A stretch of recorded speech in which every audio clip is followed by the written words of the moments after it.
This is how to reset your tyre pressure warning light, that one there, just hiding behind the rev counter needle, on a Citroen DS3. This is a 2014 model, but as long as you've got that dash and radio set up, you should be able to do it.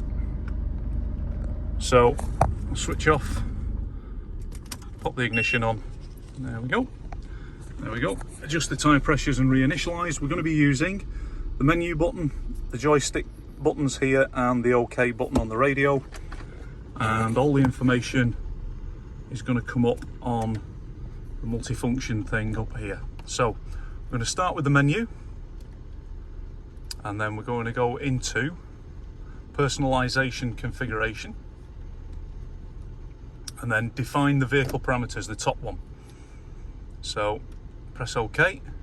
Driving assistance, if it's on something else, it's only the up and down buttons to select it. So start again, menu, personalisation, define, and then down to driving assistance, and then you see the only option is tyre pressures. Press OK.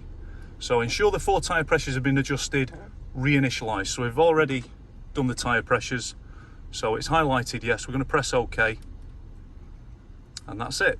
That's going to reinitialise it. You just heard the beep, and as you can see, the light's gone out. So that's all there is to it. Thanks for watching. Like and subscribe.